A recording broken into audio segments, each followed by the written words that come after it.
The Pleasance Comedy Podcast, brought to you in association with audible.co.uk. In 10 years perspective, you will be the most powerful stand-up comedian in the world.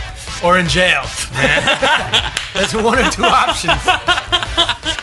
Thanks for downloading the Pleasance Comedy Podcast. My name's Al, and I've been running around the courtyard and Dole to try and bring you the very best in comedy from the Pleasance venue. On the show today, I've got an international flavour for you. Igor Meerson is from Russia. He said, easy peasy lemon squeezy.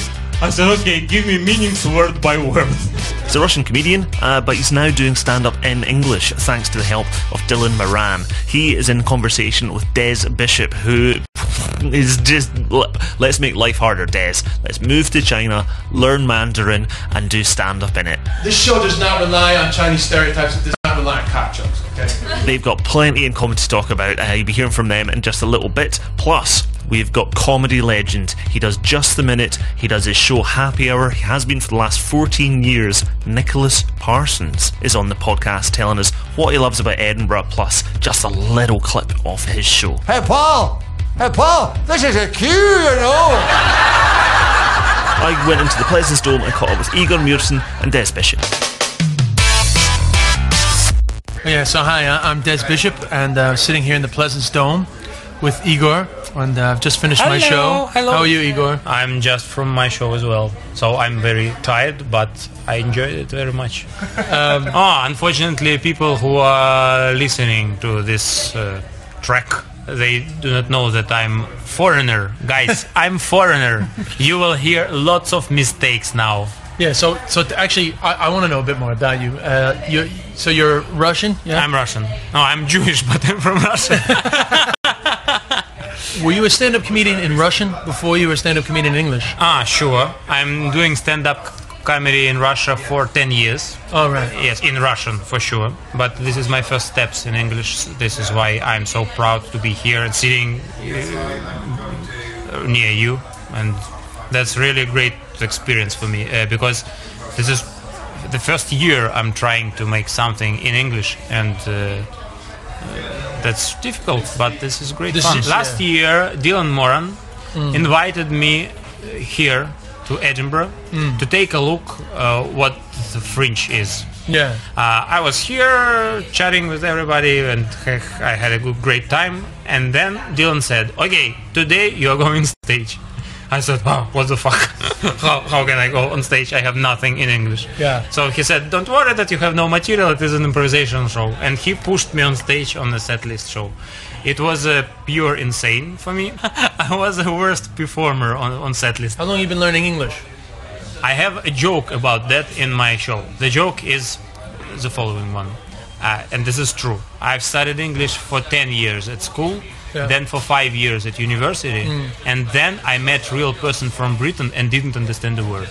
This is true, because I had quite a weird lessons. Yeah. It was a Soviet Union school, come on. What kind of English? Soviet English. Yeah, Soviet English. You are suspicious English. Tell me the truth, motherfucker.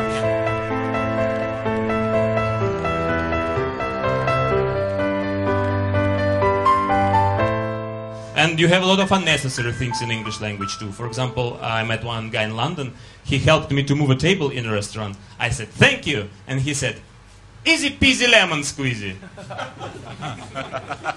I said, what? He said, easy peasy lemon squeezy. I said, okay, give me meanings word by word. He said, easy means easy. I said, okay. He said, peasy means nothing. I said, okay. He said, lemon squeezy comes from a squeezed lemon. I said, okay. Easy, meaningless word, and the squeezed lemon. And what is the final meaning of a whole phrase? He said, final meaning of a whole phrase, easy peasy lemon squeezy, is easy. Well, guys, you have a lot of free time here in Britain. If you have an opportunity to add to one needed word several more just for fun, you know?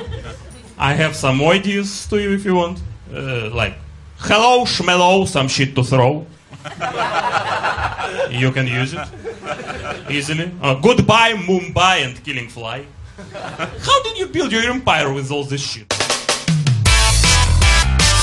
I have a problem in writing material in English. The problem is that it's impossible for me to translate jokes from Russian. It doesn't work.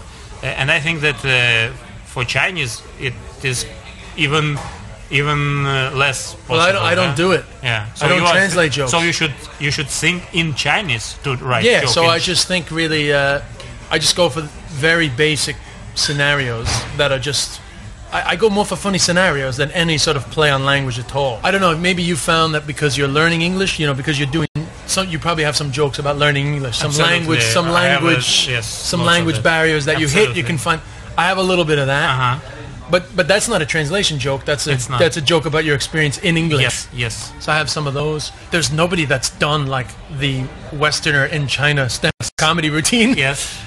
Some pretty straightforward, like what would be considered hack in English subject matter, I can cover in Chinese, and it's considered quite groundbreaking. I've only been learning Chinese for a year and a half.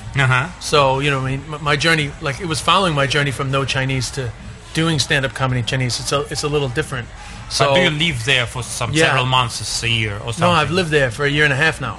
You're living there? Yeah, I'm living there. Oh my God, yeah. I thought you were just traveling here. No, I've been living there. Well, for a year I was there all the time. Oh my God. And now for the last 6 months I'm 50% back and forth. Sort of 60% of what we talk about openly they can't talk about. So do they have stand-up in China? Only just started. No? It literally has just started in the last few years. But only in the last year and a half has it broken out. So as an art form, it's brand new. We're not talking about stand-up in English, but stand-up in Chinese. In Chinese. Stand-up in English just started. Literally, really only in the last 18 months.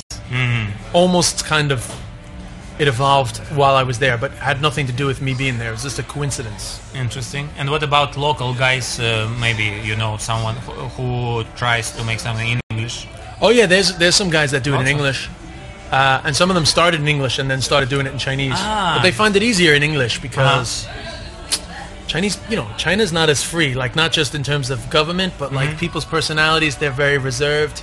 So some people find it easier in English because in English they don't feel like they're saying something bad. But when they say the exact same thing in Chinese, it feels wrong. I think in Russia we have a very similar thing. Yes. I had the same experience with a lady.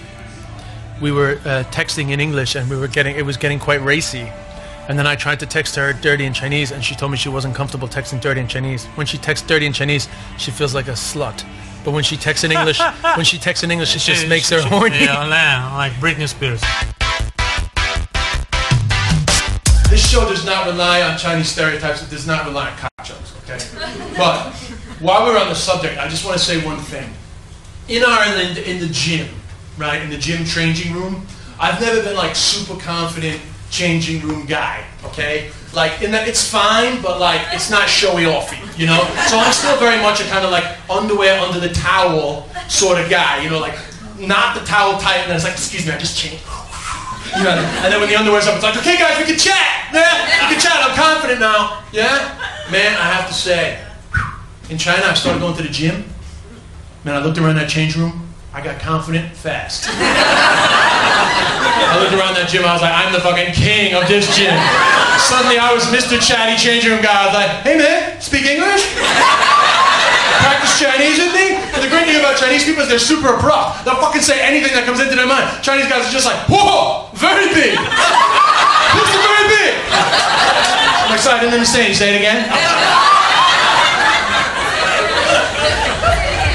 You're listening to the Pleasance Comedy Podcast. You can get more comedy plus theatre and music from the Pleasance YouTube channel. You'll find it at pleasance.co.uk/digital, or go onto YouTube and search for the Pleasance. You'll find us. There's also Pleasance Times at pleasancetimes.tumblr.com, and that is where you'll find daily or even hourly updates of interviews, features, and secret little clips from comedy, theatre and music across the Pleasance programme.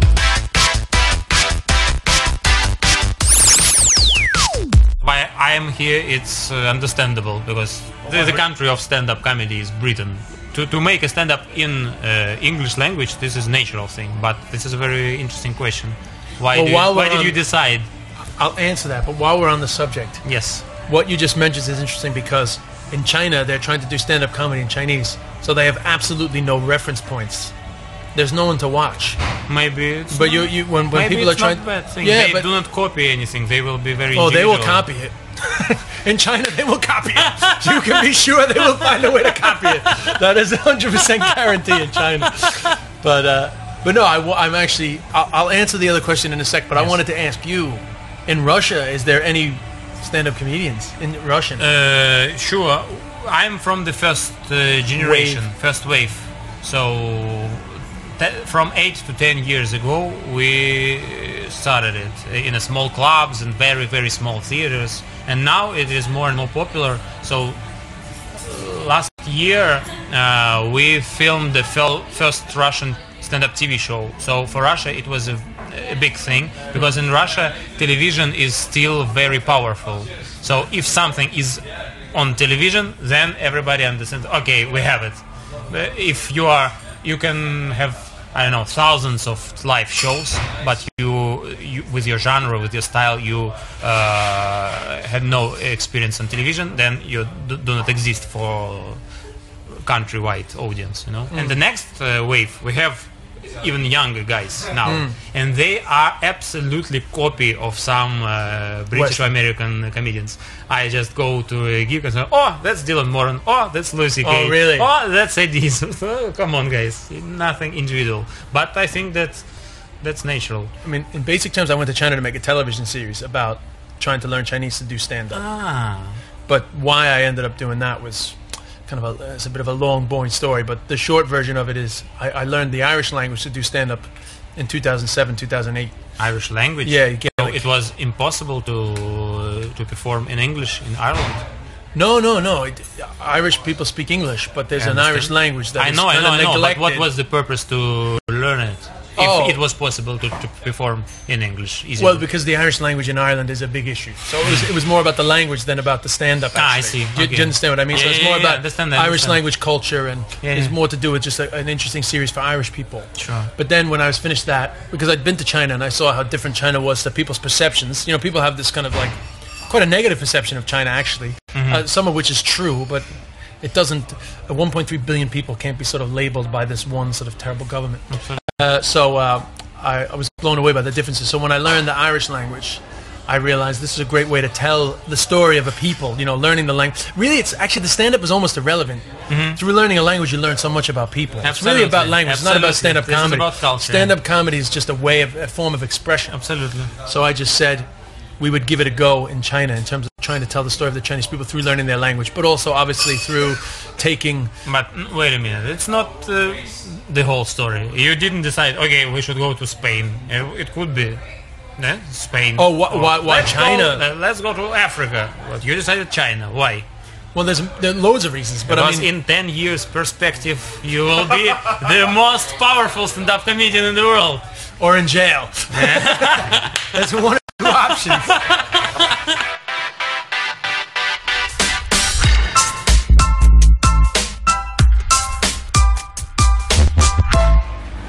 My name is Nicholas Parsons, and I'm in the little restaurant on the Pleasance Courtyard. I've just finished my show, the Nicholas Parsons Happy Hour, and I'm recording this on a podcast for people like you who care to listen and talk about the festival Fringe, which is an incredible organisation, and the Pleasance, who've got so many shows, you can't count them all. There's so many venues here at the Courtyard. And the audiences come in, they queue up, irrespective of the weather. It's so touching. I come to the Pleasance because I've got a very nice relationship with them. I mean, they first produced my show, so I have a natural loyalty to them. And also, it's much better to fill a small venue every night than go to a vast one and maybe have some empty seats on some nights. We started this 14 years ago, the Nicholas Parsons Happy Hour. It is a chat show of a kind.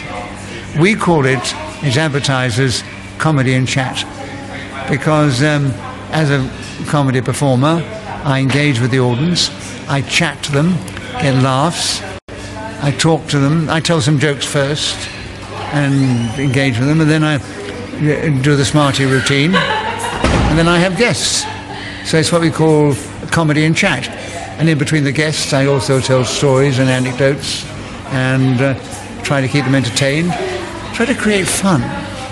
I've said, when people have said to me, what is the essence of the success of Just a Minute, the show I've been doing for 47 years, which is quite amazing, and we do 2 recordings every year up here. I said it's having fun. I try, as chairman of that show, to generate fun. So I try to spark each of the players off, and they have fun at each other's expense, but particularly at the expense of the chairman. And I think, there's so much more stress in life today, so many pressures on us, that if you can escape from that and relax and unwind and just have fun and have a laugh, I think it's the most valuable thing in the world, laughter. It helps the wheels of life to go round. And that's what I try to do up in the happy hour. But 2 seasons ago, my favourite story was, this show, this venue here, doesn't have a stage door, doesn't have a back entrance. That's a bit of an embarrassing to say up here at the Fringe. It means something else about it. And anyway, so it means that when you enter, I have to pass my cue, and half the audience see me before I come on, which doesn't help towards the magic of show business, really. And of course, you have to wait till the audience from the previous show is out before you can go in. So I was standing there, the queue was ahead of me, we're waiting for the audience to come out, and a chap in the queue suddenly said, Hey, Paul, this is a queue,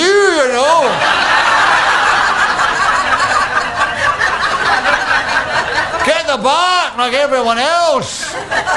And his friend said, George, that's Nicholas Parsons. He said, I don't give a toss, so he can queue up like But it's very exciting to think that all kinds of people who are famous today did some of their first shows when they were up here, like Michael McIntyre and John Bishop and Shappy Kosandi and Alan Cochrane. They were unknown.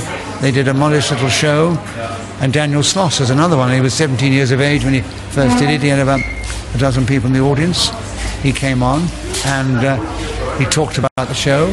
People saw that he was an engaging personality and they booked to see him. Now, I didn't help him to become successful. It was his own raw talent that helped him to become the best successful comedian that he is today. But it was lovely to think that I was instrumental in pushing him under that first rung of the ladder. And certainly Malcolm McIntyre was up here. He was one of the first we had. And John Bishop, who's now a very big name. And bless his heart, I mean, people like John Bishop and Jason Byrne, who's coming to guest, and John Bishop later in the season, in my season, and Jim Owen, they're established. They don't need to plug their shows. The audience are going anyway. But they come on as friends, and we have a lovely chat about their show, and maybe it reminds people of them, but basically they're doing it. Some of the young people who are just starting are dying to get on my show now because they know it works. My name is Nicholas Parsons, and I'm working at the Fringe up here, presenting my show called The Happy Hour, and I've been doing it now for 14 years. I do Just a Minute up here as well, and I just love the whole atmosphere of the Edinburgh Festival Fringe. It's something unique, it's special, it's the biggest festival in the world, and it's a joy to be part of it. Thank you very much for listening to the podcast. You heard from Des Bishop, who is on at the Pleasance Dome at 8 o'clock, Igor Meerson, who is on at the Courtyard at 8:30 every day, and just then you heard from comedy legend and extremely nice gentleman, Nicholas Parsons. His show Happy Hour is on at 5:10 every day, and if you find that it's sold out, he's definitely going to be back next year. Make sure you subscribe on iTunes, SoundCloud, or indeed on pleasance.co.uk for an entire back catalogue of comedy from the Pleasance. Oh, hey, it's Des Bishop, and this is the 4th show that I've done in the Pleasance. So I'd like to say happy 30th birthday, Sheng Ri Kuai Le, as they say in China, and to another 30 years. Though I would imagine that in 30 years, the Fringe will just be online, and none of us will actually be here. But happy birthday to you, Pleasance. Guys, my name is Igor Meerson. I'm stand-up comedian from Russia. This is my first year here on Fringe Festival, and I want to say thank you for Pleasance venue to having me. That's a great experience, and thank you for sharing this experience with me. That I'm proud to be here. I'm 31, you are 30, so you don't know anything about life. You have an hour to learn it. And sure. a year. Cut it and edit. The Pleasance Comedy Podcast, brought to you in association with audible.co.uk.